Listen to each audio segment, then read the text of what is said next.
أعوذ بالله من الشيطان اللعين الرجيم. بسم الله الرحمن الرحيم. الحمد لله رب العالمين، وصلى الله على سيدنا محمد وأهل بيته الطاهرين الطيبين المعصومين المنتجبين، بهم نتولى ومن عدائهم نتبرأ إلى الله تعالى. وأيقنت أنك أنت أرحم الراحمين في موضع العفو والرحمة، وأشد المعاقبين في موضع النكال والنقمة. اللهم أذنت لي في دعائك ومسألتك.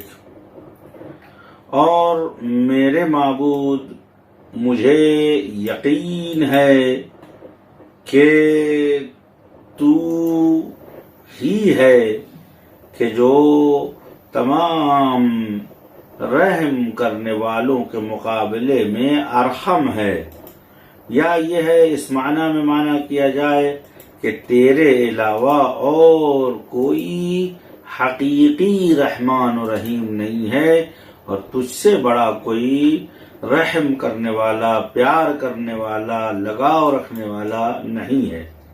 کہاں فی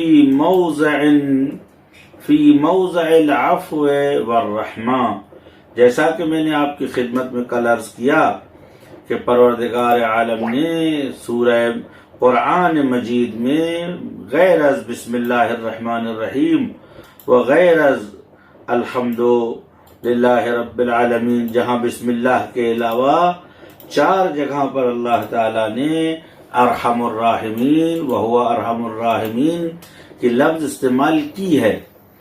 سورہ مبارک آراف آیت نمبر 151، سورہ مبارک یوسف آیت نمبر 64، سورہ مبارک یوسف آیت نمبر 92 اور سورہ مبارک انبیاء آیت نمبر 82. ان چاروں مقامات پر انسان سخترین حالات میں قرار پایا تو وہاں کے اوپر ارحم الراحمین کی لفظ سہارا بنی. ان سور اور آیات کو دیکھنے کے بعد اس بات کا اندازہ ہوتا ہے کہ اصلاً صفت ارحم الراحمین در واقع تجلی ہے صفت رحمانیت پروردگار کے لیے، صفت رحیمیت پروردگار کے لیے.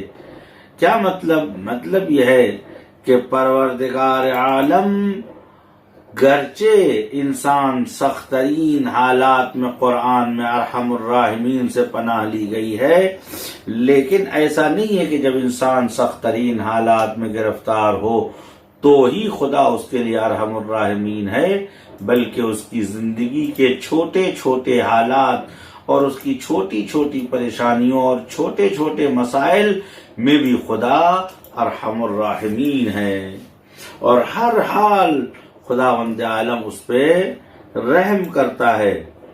موضع العفو والرحمہ، خود اگر انسان ایک تحقیق کرے، طلاب اعظام، اہل علم، اہل فضل موجود ہیں، خود اگر روایات اور آیات میں تتبع کیا جائے کہ وہ جگہیں کون سی ہیں جن کو روایات اور آیات میں ذکر کیا گیا ہے کہ وہ مقامات عفو اور مقامات رحمت ہیں. دیکھیں، عفو اور رحمت میں فرق یہ ہے کہ عفو کے معنی ہوتے ہیں معاف کر دینے کے، عفو کے معنی ہوتے ہیں چشم پوشی کے، عفو کے معنی ہوتے ہیں پاک کر دینے کے، مٹا دینے کے. یعنی در واقع اگر کوئی خطا، کوئی غلطی یا کوئی قانون یا کوئی حق یا کوئی رائٹس آپ کے اوپر آیا تو اس کو اگر صاف کر دیا جائے، مٹا دیا جائے، ختم کر دیا جائے تو اسے عفو کہتے ہیں. اور رحم کے معنی کیا ہوتے ہیں؟ قلبی لگاؤ اور میلان قلب کی، یعنی دلی جھکاؤ جس کی جانب ہو اس کو رحم کرتے. اسی لیے 2 انسانوں میں اگر خون کا رشتہ ہوتا ہے تو ایسی صورت میں کہتے ہیں کہ یہ ہمارا رحم ہے، یعنی ہمارے اور اس کے درمیان ایک ایسا سبب ہے کہ جس سبب کا تقاضا یہ ہے کہ وہ ہم سے محبت کرے، ہم اس سے محبت کریں، اسی لیے اس کو رحم کہتے ہیں۔ البتہ یہ مجازی معنی ہے، رشتہ داریاں رحم ہے لیکن حقیقی نہیں ہے۔ کیوں؟ اس لیے کہ پروردگار نے اس کو قرار دیا ہے۔ حقیقی رحم جو ہے وہ بندگی اور معبودیت کے درمیان، عبد و معبود کے درمیان کا رشتہ حقیقی اور سچا رحم کا رشتہ ہے، اس سے بڑا کوئی رشتہ نہیں۔ لہذا روایتوں میں آیا ہے کہ کل نسب و سبب منقطع یوم القیامہ الا نسبی و سببی، قیامت کے دن ہر رشتہ ختم ہو جائے گا، چاہے وہ خون کا رشتہ ہو یا جو ہے سبب ہو، شادی بیاہ کا رشتہ ہو، وہ قیامت کے دن سب ختم ہو جائے گا، ایک رشتہ باقی رہے گا، وہ میرا ہے۔ اب اس سے یہ مراد یہ ہے کہ جن کا تعلق مجھ سے ہے میرا نسب باقی رہے گا، یا مجھ سے منسوب ہونے والے لوگ باقی رہیں گے، یہ بھی مراد ہے۔ اس سے یہ بھی مراد ہے نسبی یعنی عبودیت و بندگی اور نبوت اور معموم نبوت، امامت اور عاشقان امامت، یعنی یہ عبد و معبود کا رشتہ قیامت تک باقی رہے گا۔ اگر انسان تحقیق کرے تو وہ مقامات جہاں کے اوپر عفو یعنی معافی کی جگہ ہے، اور وہ جگہ جہاں کے اوپر رحمت کی جگہ ہے، اس کے لیے ایک اچھی محققانہ اور مفید مقالہ جمع کیا جا سکتا ہے کہ موضع عفو اور موضع رحمت کہاں ہے۔ میں بصورت گزرا چند چیزوں کی طرف اشارہ کر دیتا ہوں کہ جس کو مواضع عفو اور رحمت کے عنوان سے جانا جاتا۔ تقریباً 70 سے 80 روایتیں میں نے اصول کافی اور من لا یحضرہ الفقیہ اور محجۃ البیضاء اور دیگر کتابوں میں ان روایات کو دیکھا ہے، اور ان روایات پر غور کرنے کے بعد یہ اندازہ ہوتا ہے کہ انسان کی زندگی میں کچھ حالات ہوتے ہیں کہ جو مقام رحمت ہیں۔ ان مقامات رحمت میں سے النظر الی وجہ الوالد والوالدہ، جب انسان پیار سے اپنے ماں باپ کے چہرے کی جانب نگاہ ڈالتا ہے تو یہ مواضع رحم ہے، یعنی پروردگار عالم ایسی صورت میں اس فرزند کے اوپر رحمت نازل کرتا ہے۔ دوسری جگہ جہاں کے اوپر رحمت پروردگار انسان کے سامنے آ جاتی ہے اور انسان اس میں غرق ہو سکتا ہے اور اس سے فائدہ اٹھا سکتا ہے، وہ مقام ہے کہ جب اذان کا وقت ہوتا ہے، اوقات الصلاۃ، در خطبہ شعبانیہ استقبال ماہ مبارک رمضان میں حضور سرور کائنات فرماتے ہیں کہ ارفعوا ایدیکم الی السماء، یعنی ارفعوا ایدیکم فی دعائکم الی السماء فإنها افضل الساعات عند اللہ۔ سب سے بہترین وقت کون سا ہے؟ نماز کا وقت ہے، یعنی جب اذان ہو اور نماز کا وقت ہو تو اس وقت درہائے رحمت کھلے ہوتے ہیں۔ جب کہیں پہ بارش ہوتی ہے تو آسمان کے دروازے کھل جاتے ہیں، خداوند عالم رحم کرنا چاہتا ہے اپنے بندوں پر، ان کی بخشش کرنا چاہتا ہے۔ ایسی صورت میں اگر آپ دست سوال کو خدا کی بارگاہ میں پھیلائیں گے تو خدا آپ کو خالی ہاتھ لوٹائے گا نہیں۔ بعض روایتوں میں ہے، دوسری جگہ جو ہے وہ عند القتال، جب حق و باطل کے درمیان جنگ ہونے لگے، کفر اور شرک اور ظلم اور عدل کے درمیان جب جنگ ہونے لگے تو ایسی صورت میں رحمت خدا منصفین اور عابدین اور مومنین پر نازل ہوتی ہے۔ ایسے وقت انسان دعا کرے تو انسان کی دعا قبول، کیوں؟ اس لیے کہ ابواب رحمت خدا مفتوح ہوتے ہیں اور یہ موضع رحمت پروردگار ہے۔ اسی طریقے سے اگر انسان جن جگہوں کو اوپر ذکر کیا گیا ہے کہ یہ مقام مواضع رحمت ہے، ان مواضع رحمت میں سے تقریباً ایک ہے ستر عورت المؤمن، مومن کے عیوب کو چھپانا۔ دیکھیں، ہم آپ آج کوشش یہ کرتے ہیں کہ لوگوں کے عیوب کو اجاگر کریں، البتہ روایات میں آیا ہے کہ 70 محامل، کسی انسان کے عمل کو 70 محملوں پر حمل کیا جائے. درست ہے، یہ یقیناً ایسا ہی ہونا چاہیے، لیکن ہمیں بھی اس بات کی کوشش کرنی چاہیے کہ لااقل ہم وہ جگہ چھوڑیں، راہ توجیہ کو کھلا رکھیں، تاکہ امکان ہو کہ ہمارے فعل کو کوئی توجیہ کر سکے. اب اگر خدا نخواستہ ہاتھ میں مثلا پیمانہ ہے، اس کے بعد ہم میخانے علیہ باللہ مشروب خانے کے قریب کھڑے ہوئے ہیں، اس کے ساتھ نشے میں ہیں اور مغلظات بک رہے ہیں، تو بتائیے اس حمل کا فائدہ کیا ہوگا؟ لہذا فرمایا اتقوا مواضع التہم، انسان کو اپنے کو بچانا چاہیے مواضع تہمت سے. لہذا یقیناً انسان خود کو بچائے، خصوصاً ایسے حوزات اور ایسے مقامات کی طرف قدم نہ بڑھائے جو سبب اتہام ہے، اور خاص طور سے حریم الہی، حریم اہل بیت علیہ الصلوۃ والسلام، حریم معصومین سلام اللہ علیہم، حریم دستورات و اوامر الہی سے انسان کو احتیاط کرنا چاہیے، اور ان جگہوں پر بے محابہ و بے خطر نہیں آگے بڑھنا چاہیے، خصوصاً وہ اظہار نظر جس کا تعلق اہل بیت علیہ الصلوۃ والسلام سے ہے. خوب، بس ستر المؤمن، مومن کے عیوب کو چھپانا، یعنی یہاں پہ ستر سے یہ نہیں کہ آپ جو ہے زبان سے رہے، بلکہ مثال کے طور پر ایک مومن ہے کہ جو غفلت کی بنیاد پر، نادانی کی بنیاد پر، یا مثلا کسی ایسی بنیاد پر کچھ عیوب اس کے ہیں، تو بجائے کہ اس کے عیوب کو تشتزبام کرے، ہم اس کو پنہان کرے. صفت ستاریت پروردگار ہمارے اندر عام ہونی چاہیے. وعیادت مریض، بیمار کی عیادت، روایتوں میں ہے کہ اگر کوئی بیمار کی عیادت کے لیے جاتا ہے تو پروردگار عالم فرشتوں کو حکم دیتا ہے کہ وہ اپنے پر اس کے پیروں کے نیچے بچھائے، اور اس وقت تک اس کے لیے فرشتے درود و سلام بھیجتے جب تک کہ وہ اپنے گھر لوٹ کے نہ آ جائے. اسی طریقے سے علماء کی مجالس میں بیٹھنا بھی جائے عفو ہے، جائے رحمت ہے. احادیث میں ایک شخص ہے، یا رسول اللہ ایک جنازہ جا رہا ہے مسلمان کا، مومن کا، اس میں بیٹھوں یا ایک عالم کی گفتگو اس میں؟ آپ نے فرمایا میرے نزدیک ایک عالم کی نشست 70 جنازوں سے افضل ہے.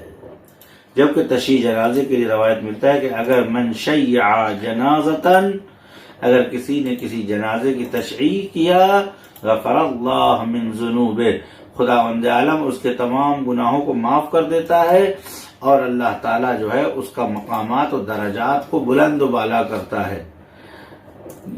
یہ ہے بعض باتوں اس کے اجل میں مہلت دیتا ہے کہ بھئی وقت تھوڑا عمر بڑھا دیتا ہے خداوند عالم.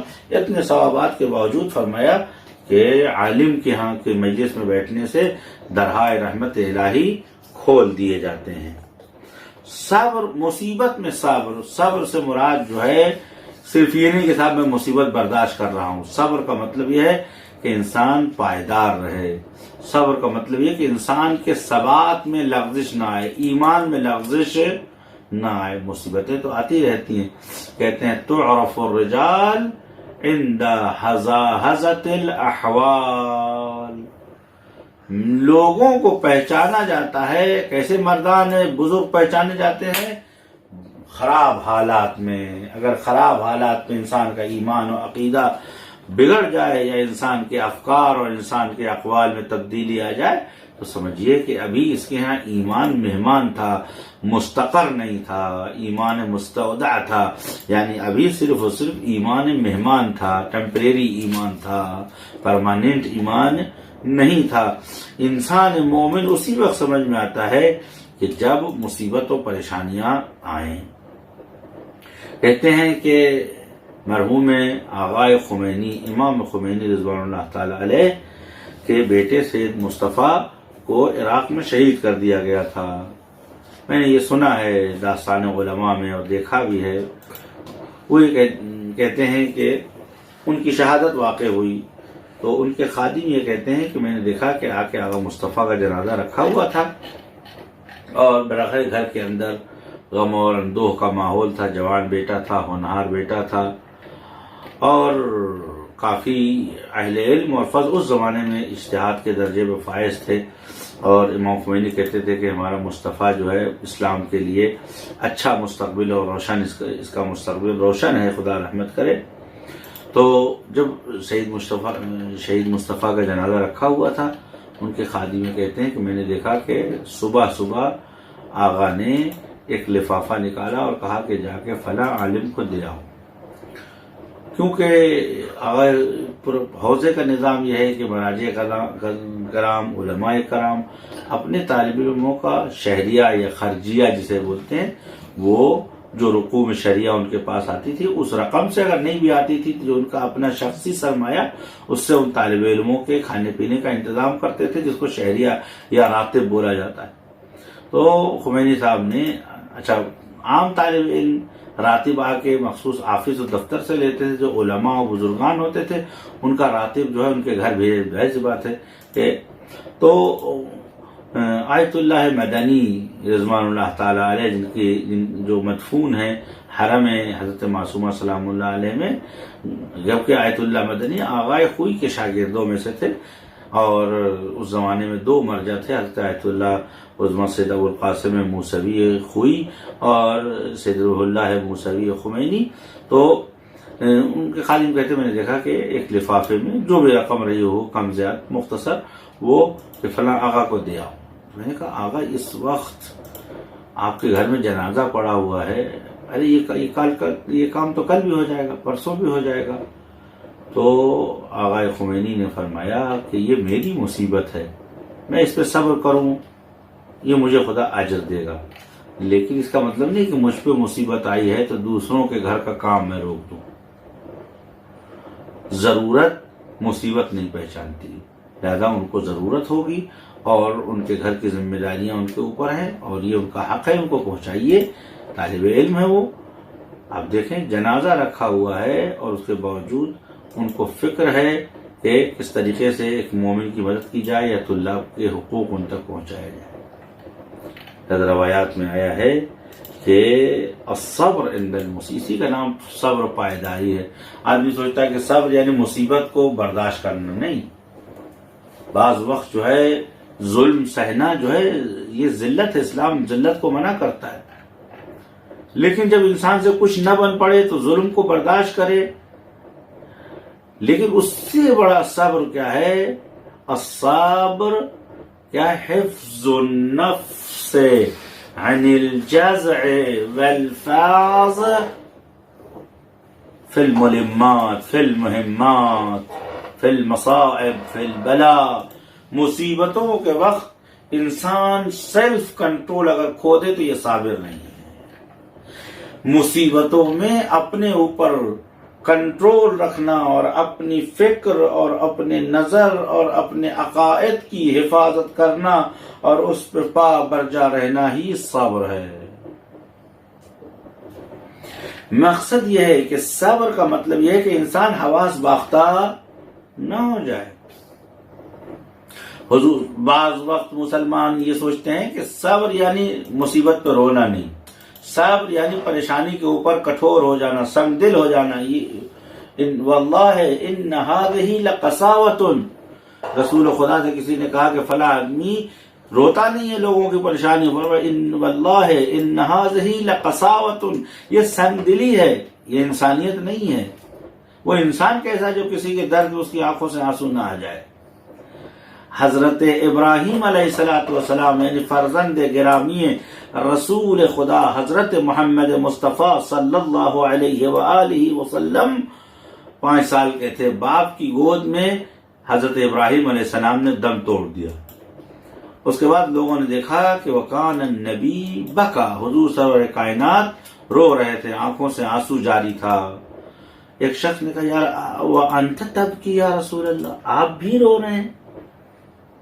آپ نے فرمایا کہ ان ھذا لمن الرحم، یعنی یہ انسانیت کا تقاضا ہے، رحم کا تقاضا ہے، یہ انسانی دل کا تقاضا ہے۔ یہ پتھر تو نہیں ہے کہ جو پگھلے نہیں۔ ان ھذا لمن الرحم، یہ رحم میں سے ہے، یعنی یہ رونا، یہ آنسو بہانا، یہ انسانیت کی دلیل ہے، نرم خوئی کی دلیل ہے۔ اس کے بعد فرمایا کہ یقیناً تبکی عیوننا، ہماری آنکھیں روتی ہیں، والقلب مسلم الی ربنا، یا دوسری تعبیر میں آیا ہے کہ وَنَحْنُ رَاضٍ بِقَضَائِهِ وَقَدَرِهِ، فرمایا آنکھیں ہماری روتی ہیں اور ہمارا دل تسلیم امر پروردگار ہے۔ یا دوسری جگہ فرمایا کہ ہماری آنکھیں آنسو بہاتی ہیں اور ہمارا دل خدا کے سامنے تسلیم ہے۔ اور وَلَا نَقُولُ مِنْ أَلْسِنَتِنَا مَا لَا يَرْضَى رَبَّنَا، ہم اپنی زبان سے وہ نہیں کہتے جس سے ہمارا خدا ناراض ہو جائے، یعنی ہم حتی حال غم میں بھی اپنے ٹریک سے نہیں اترتے، اپنی بندگی اور اپنی عبودیت کو فراموش نہیں کرتے۔ تو یہاں کے اوپر جو آیا ہے الصبر، یعنی صبر کرنا مصیبت کے وقت، تو صبر فی المصیبہ کا مطلب یہ نہیں ہے کہ مار سہنا، صبر فی المصیبت کا مطلب یہ ہے کہ پریشانی کتنی بھی آ جائے، انسان اپنا پوائنٹ آف ویو، ویژولیٹی، انداز فکر، انسان کی جہان بینی، انداز تفکر نہ بدلے، انسان ہر حال میں خداوند عالم کے سامنے تسلیم ہو اور اپنے پروردگار کو فراموش نہ کرے۔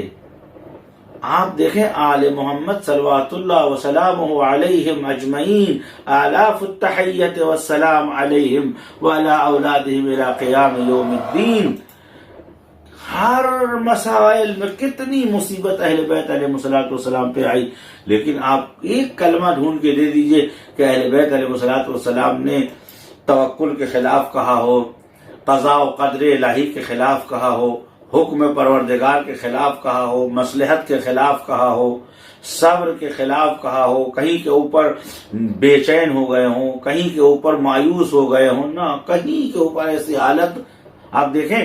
سنگین ترین حالت یہ ہے کہ انسان کے روزے کی حالت میں انسان کے سر کے اوپر الراس، یعنی انسان کے مغز میں زہر بجھی ہوئی تلوار مار دی جائے۔ کہتے ہیں وَلَمَّا عَمِدَ عَلَى رَاسِهِ الشَّرِيفِ أَشْقَى الْأَوَّلِينَ وَالْآخِرِينَ أَشْقَى الْآخِرِينَ يَشْبِهُ أَشْقَى الْأَوَّلِينَ، اس ظالم ترین شخص نے جب سر اقدس امیر المومنین علیہ السلام پر ضربت ماری تو امیر المومنین علیہ السلام نہ چیخے نہ چلائے، فرمایا قتلنی واللہ یبن الیہودیہ، لوگوں یہودی زادے نے علی کا قتل کر دیا۔ اس کے بعد پھر لا یفوتنکم الرجل، یہ ظالم بھاگ نہ جائے کہ ایک فتنہ درست ہو اور قتل و غارت کا بازار شروع ہو جائے۔ بعد میں فرمایا کہ فزت ورب الکعبہ، پہلے فرمایا فزت ورب الکعبہ، رب کعبہ کی قسم میں کامیاب ہو گیا، رب کعبہ کی قسم میں کامیاب ہو گیا۔ پہلے اس حالت میں بھی شہادت در راہ خدا کو پیروزی سمجھتے ہیں، سجدہ الہی میں ضرب، یہ ہے ایمان، یہ ہے صبر۔ فرمایا یا حضرت زینب سلام اللہ علیہ، زینب سلام اللہ علیہ 11 محرم کو جب وارد مقتل ہوئی تو ایک قیامت آپ پر آ کے گزر گئی، اور بعض روایتوں میں ہے کہ وہ کام کیا جو شاید تاریخ نے آج سے پہلے سنا نہیں ہوگا، دیکھا نہیں ہوگا، کہ اگر میں اس ذکر کو بیان کروں تو پھر اس کے بعد مصائب کا سلسلہ شروع ہو جائے گا۔ صرف اتنا ہی کیا کہ اپنے ہونٹوں کو وہاں رکھا جہاں کے اوپر شمر کا خنجر تھا، اور اس کے بعد آخر میں کھڑی ہوئی، اور اس کے بعد فَأَخَذَتْ قِطْعَةٌ مَبَانَةٌ مِّن جَسَدِهِ الشَّرِيفِ، آپ کے جسم اقدس کا ایک ٹکڑا اٹھایا اور فرمایا ربنا تقبل منا هذا القربان، خدا ہماری اس قربانی اور ہدیے کو قبول کر لے۔ اسے کہتے ہیں صبر و پائیداری، کہ انسان سخت ترین حالات میں بھی خدا کو نہ بھولے، اپنے ایمان سے نہ برگشتہ ہو۔ اگر ایسی حالت ہے تو رحمت پروردگار کا دروازہ کھلا ہے اور دعا بھی قبول ہوتی ہے اور خدا آپ سے محبت بھی کرتا ہے۔ ترک گناہ، انسان جب کوئی گناہ کرنے جا رہا ہو یا گناہ کا کوئی چانس بن جائے تو ایسی صورت میں اگر انسان اس گناہ کو چھوڑ دے، ٹھکرا دے، تو رحمت خدا جو ہے انسان کی مدد کرتی ہے، اور وہ اس وقت ایسا ہوتا ہے کہ موضع رحم ہے۔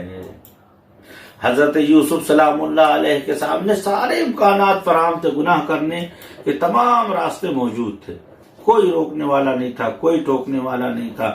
حضرت یوسف سلام اللہ علیہ نے مثلا اس صحنہ جرم سے خود کو بچا لیا، اور اس صحنہ جرم سے آپ نے فرار کیا۔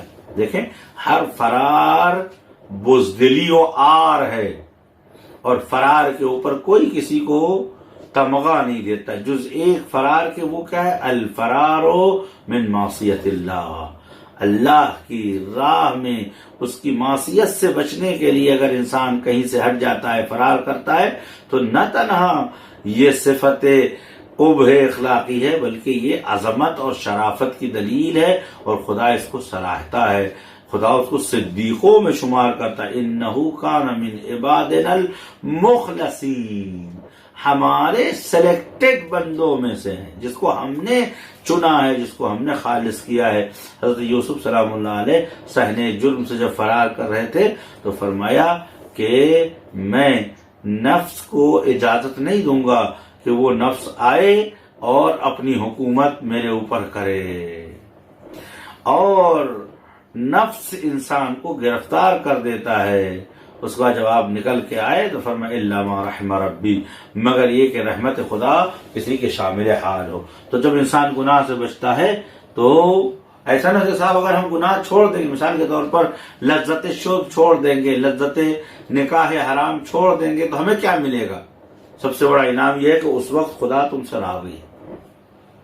کہتے ہیں کہ ایک جوان تھا جس کا کام تھا زنبیل بافی، اور وہ زنبیل بیچا کرتا تھا، جس کو تھیلا بولتے ہیں، اور اس زمانے میں ناریل سے، مونج سے جو ہے تھیلا بنایا جاتا تھا۔ وہ زنبیل باف تھیلی لے کر گلی گلی کوچے کوچے میں جو ہے وہ شور لگا، تھیلے لے لو، تھیلے لے لو۔ نہایت حسین و جمیل جوان تھا۔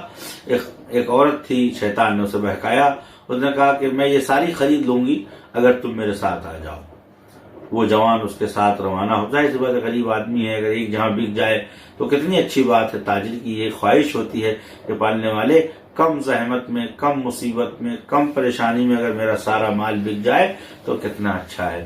اس لیے کہ مال، امام جعفر صادق علیہ السلام فرماتے ہیں کہ پالنے والے مجھے ان لوگوں میں قرار نہ دے، اگر تیری رحمت نہ ہو تو میں رزق و روٹی کے پیچھے شہر اجول فی طلب ہی فی البلدان انا طالب کل حیران، میں ادھر گھوموں گا ادھر گھوموں گا۔ پالنے والے اکٹھا ایک جگہ میرا رزق دے دے تاکہ میرا وقت جو ہے ان چیزوں میں خرچ نہ ہو۔ تو ہر انسان کی خواہش جلدی ایک جگہ روزی مل جائے، لیکن حلال شارٹ کٹ جائز نہیں ہے، لیکن اگر رحمت خدا شامل ہو انسان کے ساتھ، اکٹھا انسان کو رزق مل جائے تو انسان کی سعادت ہے۔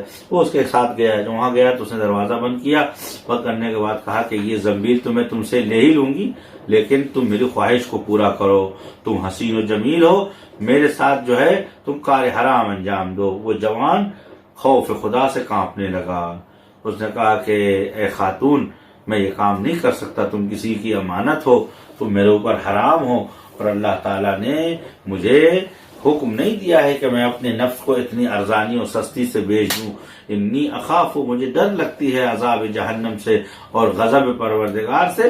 جو بھی بہانہ اس کو آتا تھا اس نے سارے واسطے دیے اور سارے حوالے دیے، لیکن جس کے انسان کے ذہن کے اوپر شیطان سوار ہو جاتا ہے پھر اسے کوئی بچا نہیں سکتا۔ وہ خاتون کہتی ہے کہ اگر تم نے میری کام براری نہ کی، یعنی میری خواہش کو پورا نہیں کیا، تو میں شور مچاؤں گی، اور ظاہر سی بات ہے کہ لوگ تمہاری نہیں سنیں گے۔ میں تو ایک زنبیل فروش ہو، ایک مزدوری پھیری لگانے والے مزدور ہو، تمہاری کون سنے گا، میری سنی جائے گی۔ اس نے کہا اچھا مجھے اجازت دیجئے کہ میں تھوڑا سا فریش ہو جاؤں۔ اس نے کہا کنارے چلے جاؤ، اور وہاں کے اوپر مغسل اور وہاں کے اوپر مخلا دونوں ہے، یعنی واش روم ہے۔ اور وہ انسان اندر گیا، جانے کے بعد تھوڑی دیر تک دعا کرنے، پالنے والے مجھے کس مصیبت میں پھنس گیا ہوں، مجھے بچا لے، اتنے دن سے میں مزدوری کرتا ہوں، محنت کرتا ہوں تاکہ کسی کے سامنے ہاتھ پھیلانا نہ پڑے، ذلت اٹھانی نہ پڑے۔ پالنے والے کیا رزق حلال کمانے کا نتیجہ یہی ہوگا کہ میں حرام میں پڑ جاؤں، پالنے والے مجھے نجات دے دے۔ تھوڑی دیر سوچتا رہا، اس کے بعد اسے قرآن کی ایک آیت یاد آئی کہ یہ جتنی بھی کار حرام ہیں یہ رجس ہیں، نجس ہیں، پلید ہیں، گندے ہیں، انسان کی روح کو نجس کر دیتے ہیں۔ جیسے یہ خیال آیا اس نے کہا کہ کوشش کرتا ہوں شاید، اس کے بعد اس نے اپنے پورے بدن میں غلاظت لگا لی۔ اب جو غلاظت نکلی تو بوئے تعفن اٹھنے لگی، وہ گھر سے واش روم سے باہر آیا۔ وہ عورت خاتون تیار تھی، آمادہ تھی ہر لحاظ سے۔ اس نے جیسے ہی اس کو باتھ روم سے اس کثافت کی حالت میں دیکھا تو اس کو ابکائی آنے لگی، اور اس نے جلدی سے دھکے مار کے اس کو گھر سے باہر نکال دیا، اور یہ شکر کرتا ہوا باہر آیا، چشمے پہ گیا یا نہر کے قریب گیا اور اس نے ڈبکی لگایا۔ ڈبکی لگانے کے بعد کہا پالنے والے تیرا شکر ہے، لباس میرا کثیف ہو گیا، جسم میرا نجس ہو گیا، لیکن میری روح کے اوپر دھبا نہیں لگا، میری روح کے اندر جو سفیدی ہے وہ باقی ہے۔ روایتوں میں جب انسان کوئی گناہ کرتا ہے تو انسان کے دل میں ایک سیاہ، ایک کالا ڈاٹ لگتا ہے، ایک سیاہ نقطہ شروع ہوتا ہے۔ اگر توبہ کر لیا تو وہ سیاہ نقطہ مٹ جاتا ہے، لیکن جب توبہ نہیں بار بار اس گناہ کو کرتا رہے تو ایک دن ایسا ہوتا ہے کہ وہ ڈاٹ بڑھتی رہتی ہے اور آخر میں پورے روح اور دل انسان کو کالا کر دیتی ہے۔ جب دل کالا ہو جاتا ہے اس کے بعد پھر اسے حق سنتا ہے، سمجھ میں نہیں آتا ہے، اچھائی دیکھتا ہے، عمل کرنے کی توفیق نہیں، اذان سنتا رہتا ہے، نماز نہیں پڑھتا، ماہ مبارک رمضان آ کے چلا جاتا ہے، سحری بھی کھاتا ہے، افطاری بھی کرتا ہے بعض وقت، پھر بھی اسے روزہ رکھنے کی توفیق نہیں ہوتی ہے کیونکہ دل سیاہ ہو گیا ہے۔ بل ران علی قلوبہم، دیکھیں یہ گندگی و کثافت ہے جو ان کے دل کو کالا کر چکی ہے۔ یہ انسان ڈبکی لگا کے شکر ادا کر رہا تھا، اب جو باہر نکلا اور باہر نکلنے کے بعد اس نے لباس پہنا، جو اب ظاہر سی بات جو بھی کیا ہو اسی لباس کو دھلا اور سکھایا، سکھانے کے بعد جب بستی میں آیا تو ہر آدمی کہتا ہے کہ بھائی یہ عطر کہاں سے لائے ہو تم، یہ عطر تم کہاں سے لائے، ایسی خوشبو تو بازار میں کسی عطار کے پاس نہیں ہے، ایسی خوشبو کہیں نہیں ہے، کسی عطار کے پاس ہے۔ اب جو اس نے ایک بار اپنے شامیوں کو بیدار کیا اور خوشبو لیا تو اس کا وجود معطر ہو گیا، مسکرا کہا ذالک من فضل ربی ویؤتی من یشاء، یہ میرے پروردگار کا فضل ہے، جسے چاہتا ہے اسے دیتا ہے۔ تو انسان جب گناہ کے وقت گناہ سے بچتا ہے، رحمت موضع رحم ہے، انسان کریم ہے، جو گناہ کے سفرے تک پہنچ کر گناہ لوٹ آئے وہ کریم ہے، بزرگوار ہے۔ کم لوگ ایسے ہوتے ہیں جو گناہ کے سہنے اور گناہ کے منظر سے واپس آ جاتے ہیں، گناہ سے باہر آ جاتے ہیں۔ اللہ تعالیٰ کہتا ہے، احادیث میں ہے، روایات میں ہے کہ ایسے وقت یہ موضع رحم، اگر خدا سے جو بھی مانگے خدا اس کو عطا کر دے گا۔ اور جب انسان اپنے واجبات کو ادا کرتا ہے، مثلا خمس واجب ہے وہ دے دیا، سینکڑوں ایسے واقعات ہماری کتابوں میں ہیں کہ امام زمانہ عجل اللہ تعالی فرجہ شریف جو مظہر رحمت پروردگار ہے، رحمانیت پروردگار کا آئینہ ہے، اور وہ جس سے امام علیہ السلام مل جائیں بیمنہ رزق الورا، انہی کے وجود سے ساری دنیا کو روٹی اور رزق مل رہا ہے، مظہر رحمت و رحمانیت پروردگار ہیں۔ صفات ارحم الراحمین کی جو مظہر ہے وہ امام زمان علیہ السلام۔ روایت میں ہے کہ اکثر ان لوگوں نے امام سے ملاقات کی ہے کہ جو خمس دینے جا رہے ہوتے ہیں یا خمس دے کر واپس آتے ہیں۔ واجبات کو ادا جب انسان کر لیتا ہے تو یہ موقع رحم، اسی لیے کہتے ہیں نماز کے بعد دعا کرو۔ والدین کے حقوق کو پہنچایا، فقراء و مساکین کے حقوق کو پہنچایا، یا مثلا بیوی بچوں کے حقوق کو ادا کیا، وعدہ کیا تھا پورا کیا ہے، حج باقی تھا اس کو انجام دیا، زیارت آپ پر اگر ہے، بعض روایتوں میں ہے کہ اگر انسان ایک پوری عمر میں ایک بار کم سے کم انسان کو زیارت کرنا چاہیے، اور جس کے اوپر سرمایہ ہے وہ نہیں کرتا ہے تو وہ جفاکار ہے۔ واجب کا فتویٰ تو کسی مجتہد نے نہیں دیا ہے، لیکن استحباب اکید روایتوں میں آیا ہے کہ مستحب مؤکد در مؤکد ہے الاخر۔ تو انسان جب اپنے واجبات کو ادا کر لیتا ہے تو وہ موضع رحم پروردگار ہے۔ آپ اپنے کوئی بھی ذمہ داری ادا کرنے جاؤ پر واجب، اس کے بعد ہاتھ اٹھا کے خدا کی بارگاہ میں دعا کریں پالنے والے روایتوں میں کہ حضرت زکریا سلام اللہ علیہ نے جب نماز ادا کر لی ہنالک دعا زکریا، تو زکریا نے ہاتھ اٹھایا آسمان کے جانے پالنے والے اب مجھے اولاد دے دے۔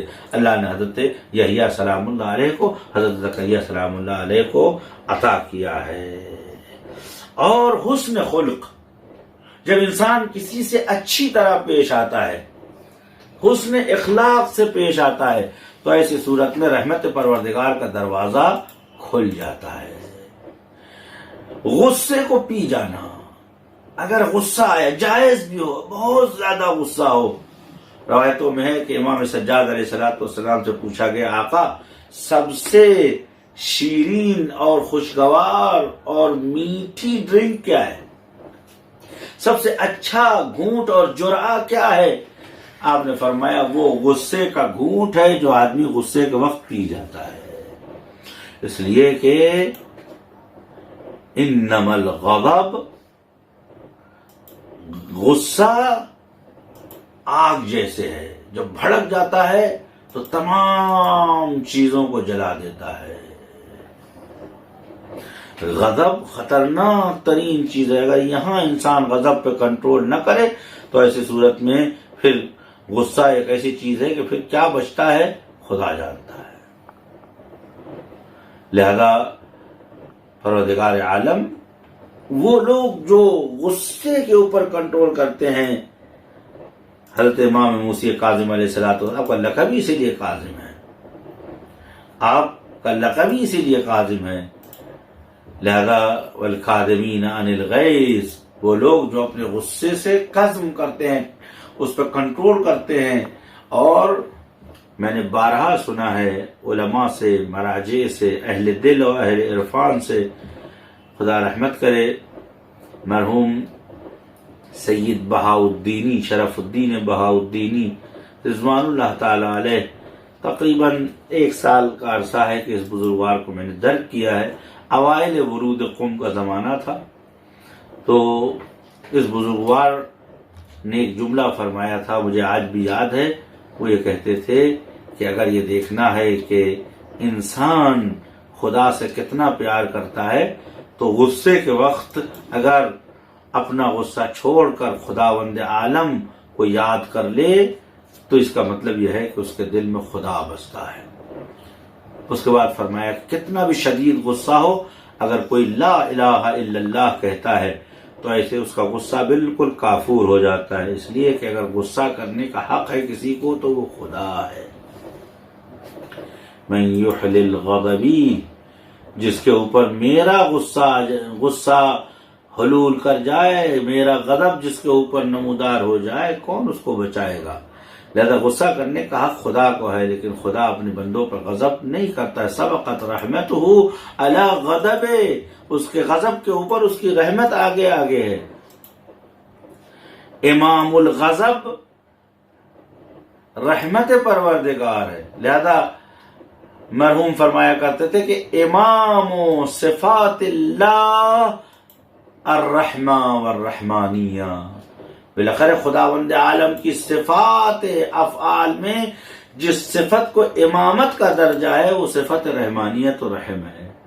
جبار، قہار، خالق، رازق، مہیمن، جو بھی صفت اللہ کی تمام صفتوں کی جو امام ہے وہ رحمانیت پروردگار ہے۔ لہذا جب انسان غضب میں ہوتا ہے، غصے میں ہوتا ہے، تو کہتے کتنا بھی شدید غصہ ہے، لا الہ الا اللہ لا معبود الا سواہ، جیسے انسان یاد خدا میں پڑتا ہے فوراً انسان ٹھنڈا پڑ جاتا ہے کہ غصہ کس کے سامنے کر رہا ہوں، چھوٹی سی غلطی میں بچے سے غصہ کر رہا ہوں، چھوٹی سی غلطی پہ میں اس ناتوان کو جو ہے، یا مثلا کہتے ہیں میرے بزرگوار نے فرمایا، میرے استاد محترم نے کہ فرمایا کرتے تھے کہ غصہ بہت سمجھدار ہے، ہمیشہ کمزوروں پہ آتا ہے۔ جب انسان خدا کو یاد کر لیتا ہے تو پھر غصہ کرنے کا کوئی سوال ہی نہیں رہتا، خود بخود انسان سرد پڑ جاتا ہے کہ اس چھوٹے سے مسئلے میں اتنا آپے سے باہر ہوا جا رہا ہوں، آب و تاب میں آ گیا ہوں، خب میں ایسی معصیت تو روز خدا کی کرتا ہوں۔ بچے کو آپ ڈانٹنے کا شرم نہیں آتی، بے حیا ہے، بے شرم ہے۔ اگر انسان لا الہ الا اللہ کہے سمجھ میں آئے گا صبح سے شام تک یہ کام میں نے خدا کے سامنے کیا، خدا نے مجھے بے آبرو نہیں کیا، مجھے بے رسوا تو نہیں کیا۔ لہذا حدیث میں آیا ہے کہ جب انسان غصے کو پی لیتا ہے تو رحمت پروردگار کے شامل ہونے کی یہ جگہ ہے۔ ایسے میں اگر خدا پالنے والے ٹھیک ہے میں نے اسے معاف کیا، پالنے والے اب تو مجھے بھی معاف کر دے، ھذا المقام عائذ بک من النار، یہ وہ مقامات ہے جہاں پہ انسان تیری بارگاہ میں جہنم سے پناہ مانگ لے گا۔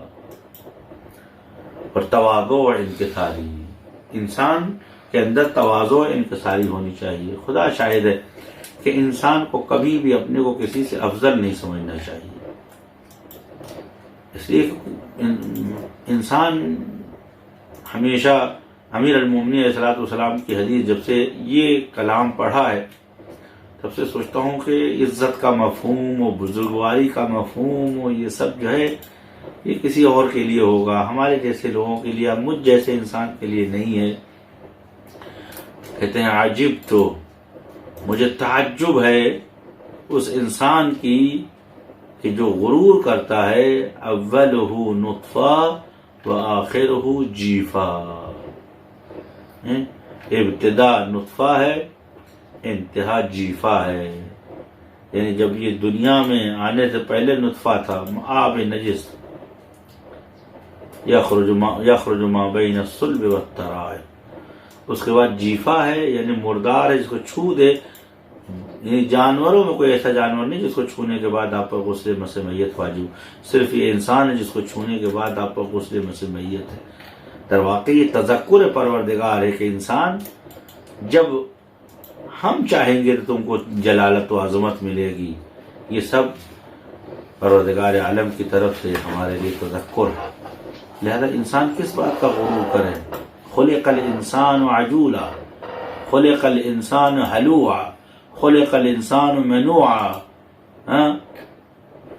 یدعو الانسان بالشر دعاہ بالخیر وکان الانسان عجولا، مانگتا کچھ ہے مانگنا کچھ چاہیے، تو غرور کس بات کا؟ انسان کو انکساری کرنی چاہیے، تواضع کرنا چاہیے۔ حضرت موسیٰ سلام اللہ علیہ کے لیے واقعہ ملتا ہے، اہل دل سے بیان کرتے ہیں، کسی کے لیے بھی ہو سکتا ہے یا کسی اور بزرگوار سے بھی نقل ہے کہ خدا نے کہا کہ جاؤ پسترین مخلوق کو لے آؤ۔ وہ بزرگوار گئے، جانے کے بعد تمام موجودات کو دیکھا، کوئی ایسا نظر نہیں آیا۔ دیکھا کہ ایک خارش زدہ کتا ہے کہ جس کے بدن میں جگہ جگہ کیڑے پڑ گئے ہیں اور اس کے کیڑے ادھر ادھر بکھر رہے ہیں اور وہ بالکل بری حالات میں ہے۔ اس سے پست اور اس سے حقیر موجود تو کوئی نہیں ہوگی۔ اس کے گلے میں رسی باندھی کچھ دور تک کھینچتے رہے، اس کے بعد اچانک خیال آیا خوب اس کا جسم بیمار ہے، اس کی روح، اس کے افکار کے اندر کس نے جھانکا ہے کہ یہ بھی آئے، یہ تسبیح پروردگار نہیں کر رہا، مگر یہ جانور راضی برضائے پروردگار نہیں ہے۔ لن یصیبنا الا ما کتب اللہ، ہم پر وہی آتا ہے کہ جو اللہ نے ہمارے لیے لکھا ہے۔ خود یہ حیوان ہے، اس کا کیا قصور ہے اگر اس کے بدن میں کیڑے پڑ گئے ہیں؟ اس کا کیا قصور ہے کہ اس کے اندر خارش آ گئی ہے؟ جیسے ہی یہ اس بزرگوار نے سوچا، اسی رسی کھولی اور جہاں سے لے آیا تھا اس کو وہاں چھوڑ کے اس کو کھانے پینے کا انتظام کر کے بارگاہ پروردگار میں گئے۔ جانے کے بعد آواز آئی، میرے بندے اگر تو اسے میرے پاس بعنوان حقیر ترین جانور لے آتا تو میں تیرے تمام مقامات چھین لیتا، لیکن تو نے اسی وقت جس وقت اس کے گلے سے پٹا کھولا اور کہا پالنے والے مجھ سے زیادہ حقیر کون ہے؟ مجھے یہ ادا تمہاری پسند آئی، میں تمہیں بہت سے مقامات دینے کے لیے تیار ہوں۔ طاؤس یمنی کہتا ہے انی رأیت شابا فی لیلۃ الظلماء فی حرم اللہ تعالی بین الرکن والمقام هو ساجد ویقول الہی انا اقل الاقلین وانا اضل الاضلین الہی انا عبدک الضعیف الضلیل الحقیر بائس مسکین فقیر۔ پالنے والے میں تیری بارگاہ میں سب سے چھوٹا بندہ ہوں۔ پالنے والے عزت کا مفہوم میں کیا جانوں، عظمت کا مفہوم میں کیا جانوں۔ طاؤس یمنی کہتے ہیں کہ میں بہت دیر تک اس کی مناجات سنتا رہا، اس کے بعد میں اس کے قریب گیا اور بعد میں اندازہ ہوا کہ وہ کون ہیں، وہ امام سجاد امام زین العابدین علیہ الصلوۃ والسلام تھے۔ ذرا انکساری جب انسان کرتا ہے تو رحمت پروردگار سے قریب ہوتا ہے۔ اب دیکھیں ہمارے ائمہ سلام اللہ علیہ ہمیشہ امیر المومنین خط لکھتے تھے عبداللہ من عبداللہ امیر المومنین علی، عبداللہ اللہ کے بندے، امیر المومنین یعنی یہ ایک سیاسی پوسٹ ہے، امیر المومنین یعنی مومنین کا امیر، مومنین کا حاکم علی، نہ آگے نہ پیچھے، نہ آیت اللہ العظمیٰ، نہ فخر العلماء بہاء الدین صاحب الشریعہ، کچھ نہیں، علی۔ یہ ہے تواضع انکساری امیر المؤمنین سلام اللہ علیہ۔ لہذا انسان جب انکساری کرتا ہے تو رحمت پروردگار نہ سزد کبریائی جز ذات او، اصل کبریائی صرف و صرف ذات اقدس اللہ کے اوپر جچتی ہے۔ جب انسان انکساری کرتا ہے تو خدا کی رحمت اس سے نزدیک ہوتی ہے۔ یہ موضوع میں نے مختصر آپ کی خدمت میں بیان کر دیا کہ یہ وہ مواضع ہیں کہ جہاں پر رحمت پروردگار شامل ہوتی ہے، اور عفو و بخشش کے مواضع بھی تقریباً یہی ہیں۔ یہاں کے اوپر خدا ارحم الراحمین ہے، یعنی ہر وقت انسان زیر رحمت صاحبان رحمت پروردگار ہے، اس کی رحمت بھی ارحمیت کے درجے پہ ہوتی ہے۔ اس کے بعد پھر وَأَشَدُّ الْمُعَاقِبِينَ فِي مَوْضِعِ النِّقَالِ وَالنِّقَمَا، اور وہ اشد المعاقبین ہے، یعنی جب معاقبہ عقاب کے معنی ہوتے ہیں عمل کے بعد پیش آنے والے حادثے کو عقاب کہتے ہیں۔ ہمیشہ عقاب عقیب الاعمال، یعنی اعمال کے پیچھے جو نتیجے آتے ہیں انہیں عقاب کہتے ہیں۔ در واقع اس عمل کے بدلے میں جو سزا تجویز کی جاتی ہے اسے عقاب کہا جاتا ہے۔ معاقب اسے کہتے ہیں کہ جو صاحب عمل اور اس کے عمل دونوں کے پیچھے ہو، یعنی صاحب عمل بھی اس کی آنکھوں میں ہو، اس کی نظروں کے سامنے ہو، اس کا عمل بھی اس کی نظروں کے سامنے ہو۔ لہذا امیر المومنین علیہ الصلوۃ والسلام فرماتے ہیں اتقوا معاصی اللہ فی الخلوات ان الشاہد هو الحاکم، خدا کی معصیت کرنے سے ڈرے انسان، اس لیے کہ ان الشاہد هو الحاکم، جو گواہ ہے وہی فیصلہ کرنے والا ہے، یعنی اسے کسی سے گواہی لینے کی ضرورت نہیں ہے، وہ تتبع کرتا ہے، یعنی ہمارے اعمال کے ایک ایک پہلو کو نظر میں رکھتا ہے، ایک ایک پہلو عجیب ہے۔ پروردگار عالم ایک ایک پہلو پہ نظر رکھتا ہے، کن کن چیزوں سے ہم بچیں گے اگر خداوند عالم عذاب کرنے پہ آ جائے، عدل و انصاف کرنے پہ آ جائے۔ ہمیں سوچنا چاہیے۔ اصلاً کبھی ایسا ہوتا ہے کہ ایسے پہلو پہ نظر رکھتا ہے جو ہماری طرف سے پہلو ہی نہیں ہے۔ دخلت امرأۃ فی النار وہی حرۃ حبستھا، حضور صلی اللہ علیہ کائنات فرماتے ایک عورت کو اللہ نے جہنم میں اس لیے ڈال دیا کہ اس نے ایک بلی کو 3 دن تک بھوکا پیاسا بند کیا اور بھوک و پیاس سے وہ مر گئی۔ بلی تو ایک عام جانور، اس کو انسان اگر مار بھی دے ٹھیک ہے، وہ موذی تھی اس کو مار دیتا، یا اپنی ایذا جتنی ایذا پہنچا سزا دیتا۔ اس نے کیا کیا؟ اس نے وہ کام کیا جو خداوند عالم بھی نہیں کرتا۔ حرۃ حبستھا، اس بلی کو بند کر دیا، کیوں؟ اس لیے جو بھی دلیل رہی ہو 3 دن تک یہ بھوکی پیاسی تڑپ تڑپ کے مر گئی، اللہ نے اسے جہنم میں ڈال دیا۔ کیوں؟ کہ خدا اعمال کے ایک ایک پہلو پہ نظر رکھتا ہے۔ پروردگار عالم نے کسی طالب علم یا کسی محرر کی بخشش کی، اس لیے بخشش کی کہ اس نے جب لکھ رہا تھا وہ تو اس کے قلم سے روشنائی ٹپکی، ایک مکھی آ کے بیٹھ گئی اس کے اوپر، اس نے تھوڑی دیر اپنی قلم ہٹا لی، اس نے کہا کہ چھوڑ دو، یہ پیاسی ہے، فی سبیل اللہ پی لے گی، خلق خدا ہے، رات کے اس پہر کہاں پر پانی ملے گا اسے۔ اس کے بعد وہ اس دنیا سے چلا گیا، اپنے دوست یا اپنے ایک